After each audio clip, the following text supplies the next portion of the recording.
ठाकरे आणि पवारांवरील विश्वास उडाला. आमचा मुख्य अजेंडा भाजपला हरवणे. काँग्रेसला 7 जागांवर पाठिंबा देऊ. प्रकाश आंबेडकरांचा प्रस्ताव. काँग्रेसच्या वाट्याला आलेल्या जागांपैकी 7 मतदारसंघांची नावं मला द्यावीत. तुमच्या पसंतीच्या 7 जागांवर काँग्रेसच्या उमेदवारांना आमचा पक्ष पूर्णपणे ग्राउंडवर आणि धोरणात्मक पाठिंबा देईल, असा प्रस्ताव वंचितचे अध्यक्ष प्रकाश आंबेडकर यांनी दिला आहे.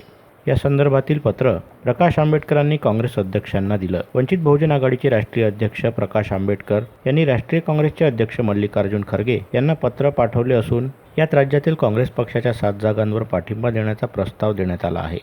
या पत्रात म्हटलं आहे की 17 मार्च रोजी मुंबईतील भारत जोडो न्याय यात्रेच्या समापन समारंभात तुम्हाला आणि राहुल गांधी यांना भेटून आनंद झाला. विस्तृत संभाषण करू शकलो नाही आणि म्हणूनच आज मी तुम्हाला पत्र लिहितो आहे. लोकसभा निवडणुकीचे वेळापत्रक जाहीर झाले असून महाविकास आघाडी वंचित बहुजन आघाडीला कोणत्याही चर्चेसाठी किंवा बैठकीसाठी निमंत्रित न करता सातत्यानं बैठका घेत आहे. शिवसेना उद्धव बाळासाहेब ठाकरे आणि राष्ट्रवादी काँग्रेस पक्ष शरदचंद्र पवार यांनी महाविकास आघाडीच्या झालेल्या अनेक बैठकीत वंचित बहुजन आघाडीच्या प्रतिनिधींचे म्हणणे ऐकून घेण्यास नकार दिला असून महाविकास आघाडीनं वंचित बहुजन आघाडीला दिलेल्या असमान वागणुकीमुळे आमचा या दोन्ही पक्षांवरचा विश्वास उडाला आहे. वंचित बहुजन आघाडीचा मुख्य अजेंडा फॅसिस्ट फुटीरतावादी लोकशाही विरोधी भाजप RSS सरकारला पराभूत करणं. या विचाराने मी महाराष्ट्रातील 7 जागांवर भारतीय राष्ट्रीय काँग्रेसला वंचित बहुजन आघाडीचा पूर्ण पाठिंबा देण्याचा निर्णय घेतला आहे.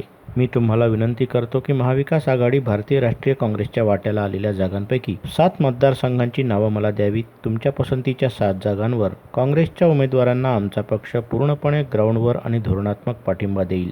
वंचित बहुजन आघाडीकडून भारतीय राष्ट्रीय काँग्रेसला दिलेला हा प्रस्ताव केवळ सदिच्छाचाच नाही तर भविष्यात संभाव्य आघाडीसाठी मित्रत्वाचा हात देणाराही आहे, असं या पत्रात म्हटलं आहे. दरम्यान या प्रस्तावावर काँग्रेस काय प्रतिसाद देते हे पाहणं महत्त्वाचं ठरणार आहे.